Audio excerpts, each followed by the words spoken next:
Hey everybody, I hope everyone is doing well and had a good day. This video is going to be a brief recap of the Emini 5-minute chart for Tuesday, December 17th, 2024. I have to keep this one pretty short, but I want to just talk briefly about the daily chart. Over here in the bottom left of the screen, we have a tight trading range, and here's yesterday in the middle of this tight trading range, and it's clearly a limit order market. We have traders fading breakouts, buying below bars, and scalping out, selling above bars, scalping out. And because markets have inertia and most breakouts fail, I'm expecting this behavior to continue into today. So I thought there'd probably be sellers above yesterday's high or buyers below yesterday's low. I thought we probably would not fall for a measured move of yesterday's range or rally for a measured move of yesterday's range. So I thought if we did get a breakout of the range, in other words, if it wasn't an inside day today, probably would not fall down a measured move, or if we broke out to the upside, probably not going all the way up here. Breakouts not going far.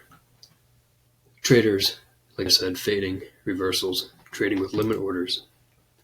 And then here's the 5-minute today. We had a gap down on the open.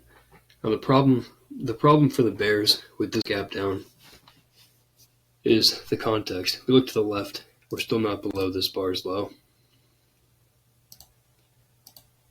This would have been last Friday. You can see we're gapping down but not below Friday's low. So we're still within this trading range, and there's probably support down here. Bar 1's a weak bear bar. It's actually a buy reversal bar, closing above its midpoint. But after the gap down probably will get a second leg. And bar 1's a bad stop order buy, so probably sellers above, second leg down likely. Inside bar, looks like we're going sideways. A couple of dojis, and looks like a trading range open. Probably sellers above and buyers below. And then almost outside, up on bar 3. So bar 3, it's a bull breakout bar, but there's a big tail below, and it's overlapping the bars 1 and 2, by a lot. Let's look at how much of the bar is actually breaking out. And you can see less than half the bar, a lot less than half the bar, maybe a third of the bar is actually breaking out. The majority of the bar is within this trading range. So the bulls have a small breakout on 3, but tail on the top of the bar. That indicates that there were traders selling into the close of the bar. Probably maybe go at least a little bit higher, but the upside is probably limited. Again, I'm expecting a second leg down after the gap down, but because we might be at the bottom of a big trading range, the downside also might be limited, so we might be in a tight trading range here. Follow through buying on 4 for the bulls, but it's a weak bar. It's basically a trading range bar. Bar 3 is a breakout. We pulled back. Now we're channeling on 4. This is a small spike in channel trend, more clear on a smaller time frame, and then one more bar in the channel. The problem with minor patterns, especially very small, minor trading ranges, is that every single bar can be considered a leg or a push. And so if this is a spike in channel, we have a breakout on 3, pull back, another push on 4, pull back, a third push on 5. So 5 might be a late leg. Leg 3, late in a spike in channel, and we know that channels evolve into trading ranges, and if the trading range low might be the bar 4 low. Breakout, pullback, channel, the bottom of the channel often becomes the bottom of the trading range. So that's the danger for the bulls buying up here. If you're buying the close of 5, you have a stop below 3 or below 1. 1 times your risk all the way up here, and it looks like a trading range open with a fairly weak rally. So traders will not hold long if we lose momentum here. And the danger is that we test all the way back down below bar 1. In general, bar 1 remains the high or the low of the day 20% of the time. So the majority of the time, 80% of the time, you can expect the market to trade above and below the first bar of the day, especially when it looks like a trading range open. This doesn't really look like a strong bull trend from the open that is trapping traders. You can see all the overlap, no micro gaps. 6 outside down. 6 isn't always in flip. I'm not sure if we were ever always in long based on the gap down. Traders are expecting a second leg down. If you were long for any reason, I think it's reasonable to exit longs below 6. 6 is a strong enough bar for a second leg down. And again, I said the risk for the bulls here, we could fall all the way below bar 1. And in theory, let's go back, if you have a stop below 1 and you're buying here, putting a stop below bar 1, you think about what a stop order is. If the market runs your stop, what are you doing? You're selling out of your longs. And in this context, does it make sense to sell below bar 1? I don't know. I mean, for me, I don't feel a sense of urgency or, I don't feel excited to sell below bar 1. So if it's not a logical place to sell below bar 1, then it's not a logical place to put a stop order if you're long, because a stop order to sell out of a long and a stop order to go short is the same thing. You're selling. So it doesn't really make sense to sell here. That's the problem with the trader's equation for the bulls here. Spike and channel. You may have to pull back and the risk is getting big. So traders will be quick to exit longs, look to buy lower, and they may buy below bar 1. 6 probably getting a second leg down. Follow through 7, breakout, follow through. Strong enough for a second leg, and the breakout is stronger to the downside than the rally. We have a pause on bar 8. It's an inside bar. Low 1 short, bottom of a trading range, but might go at least a little bit lower because we're still not below bar 1. The gap down, pull back, second leg down, probably will go at least 1 tick below bar 1. And then 9 we're breaking out. This is, again, Friday's low. So we're breaking out below Friday's low, but just barely, and the bears need follow through. And then bar 10 is their follow through, and we're pulling back, going sideways. These are implied pullbacks. No technical pullback on the 5-minute chart, but the inside bar, on a smaller time frame, we rallied from the low of 7 to the high of 8. And here, there's implied pullbacks as well. So we have a sell climax, a pause, sell climax, pause. Another attempt down by the bears, and then bad follow through. So a couple of different ways to see this as a late leg. Gap down, leg 1, pull back, and then the sell off to 12, leg 2. But also through here, 1, pull back, 2, pull back, 3. So it might be leg 2 or leg 3. At a minimum, we're probably going to test the bar 10 high. The reason I say that is because of the market cycle. We have a bear breakout, and even if we just look at bar 9, bear breakout, pull back on 10, and then channeling down from 10 to 12. And like I said, channels evolve into trading ranges, so the start of the channel often becomes the top of the trading range. So we have a magnet at the bar 10 high. So rather than sell down here, same problem the bulls had, but reversed. Theoretical stop above 6 for the bears. And if you're selling the close of 12, here's your stop, here's your entry. And I want to make this point clear too. It doesn't matter where you sold, even if you sold below bar 6, your entry price doesn't matter. If you're holding short on the close of 12, or if you're flat and selling the market on the close of 12, it's the same trade. There's no such thing as other people's money.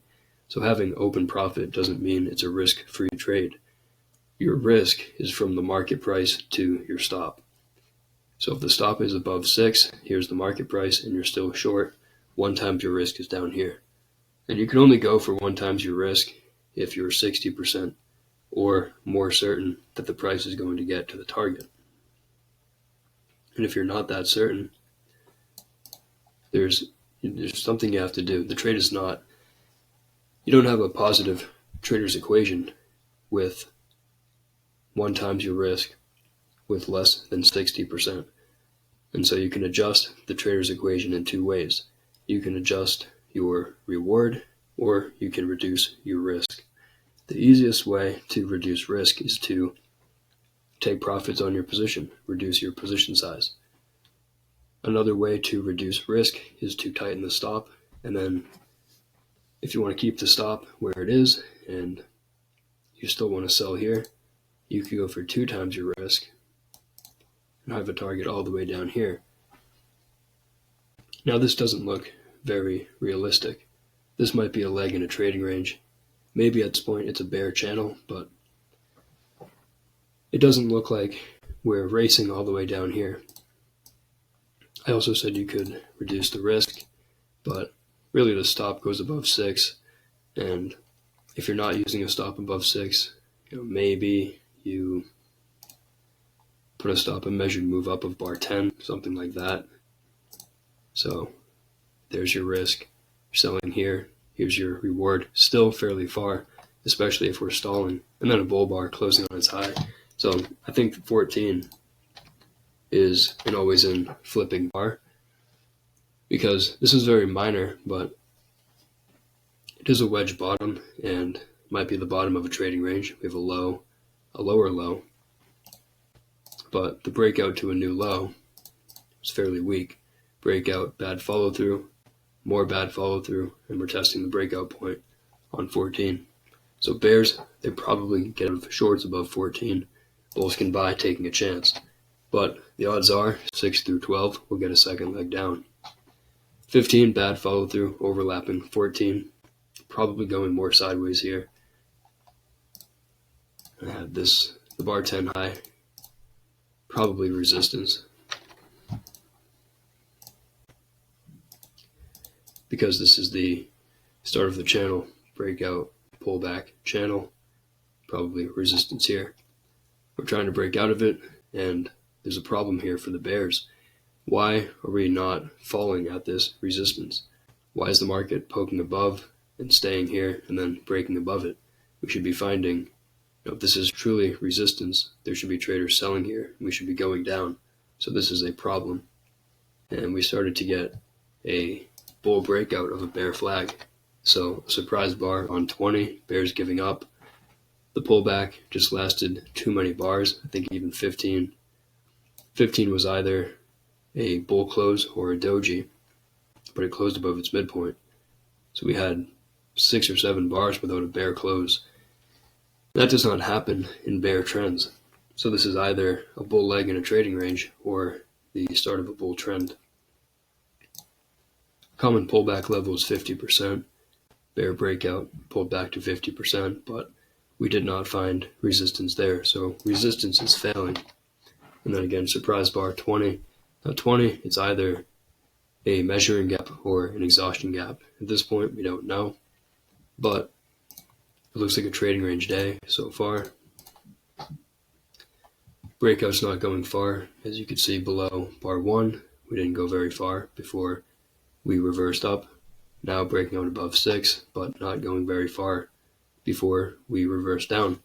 We're testing this blue line that is yesterday's low. And I always mention that the prior day's high and low are always important support and resistance. And usually the prior day's low is support, but because we gapped down and because the prior day's low was above the market price, this price was actually resistance. And we vacuumed right to it on 20, went sideways, so the bulls had bad follow through on the breakout, and then we had to go lower to find buyers.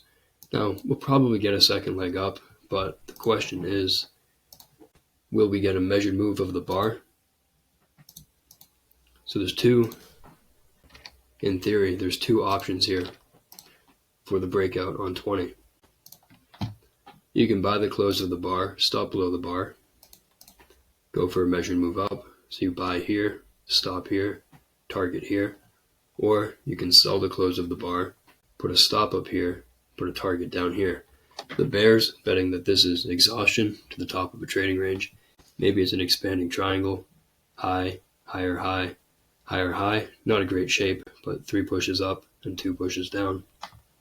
It's a reasonable place to sell, taking a chance, especially if you see the bad follow through, 21. Then 22, strong enough for a second leg down, but 20 was strong enough for a second leg up, and we may find support at the breakout point, the high of bar 19. Breakout and follow through, but bad context, big up, big down, so better to fade breakouts, enter on deep pullbacks, and capture delayed second legs. So big up, big down, this is an area where traders will begin to buy. Breakout point, it's a deep pullback, and maybe the start of a delayed second leg up. The problem with up here is traders were trapped up here at the prior day's low. So if we do get back up here, there's probably resistance. 3-bar micro channel, second leg down likely, and disappointing for the traders up here who were trapped. The bulls who bought, trapped into a losing trade. The bears who did not sell, trapped out of a losing trade. Creates an imbalance, sellers above. We bounced at the breakout point, vacuumed up on 25, but still bad context for the bulls. It's a breakout bar, but breakout of what? Really breakout of just the prior 2 bars. We're inside a tight trading range. Big up, big down, big up, probably. Sellers not too far above. Maybe a strong enough bar for a second leg, but it could be very minor. And we got a small spike in channel. Spike, pullback, channel. So 27 is really a dangerous bar to be buying. It's a double top. It's a minor spike in channel, so it's a leg 3 on a smaller time frame, and maybe 3 pushes, 1, 2, 3, or just a double top, simply a second leg, top of a trading range. And we're still expecting a second leg down for the bear breakout, even if we get a deep pullback first. Outside down, probably going to start going lower, but also 50% pullback of the rally. So it's confusing in here. It's a trading range. We rally, we have a 50% pullback. Looks like a decent sell, but there's probably support here. Breakout points, 50% pullback. Might have to get a small second leg up before we get another leg down. 30 might be a breakout pullback for the bears. Bear breakout point, the low of 28. 30, testing that, and then that's what we ended up getting. Breakout, pullback, second leg. This is fairly tight, nothing to buy, probably going at least a little bit lower. And if this is an expanding triangle, high, higher high, higher high, low, lower low, we may have to get another lower low. We don't necessarily have to go all the way down here, but maybe something like that. But again, I have to keep today's video a little more brief, and just want to take a quick look at the day as a whole, and we did end up getting a lower low. And it's sort of an expanding triangle day. A few legs down, a few pushes up. Tight trading range up here, unable to break above yesterday's low. And when we have a trading range, the market's in breakout mode. And eventually, trading ranges have breakouts and they go for measured moves.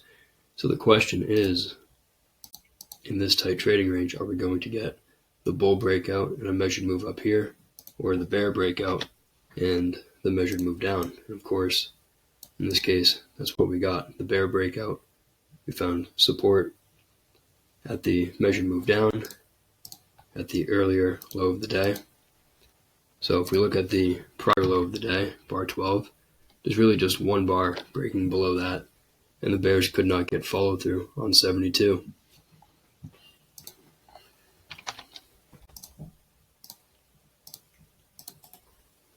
Tight channel down, but the context wasn't great because of all the overlap. On a higher time frame chart, and maybe like a 240-minute chart, this is simply a big up, big down scenario. So even though it's a tight channel, how much is actually breaking out? And the answer is just 1 bar. You can also view it as a bear breakout of a channel line. The odds are that's going to reverse and test the trend line within 5 bars. And in this case, we found a lot of support and ended up rallying back up here. This was a tight trading range area of agreement, and that will act as a magnet.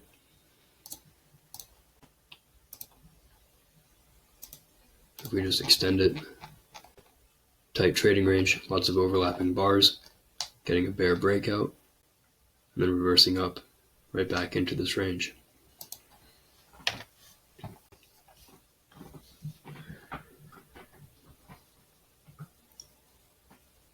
Today was mostly a horizontal trading range day.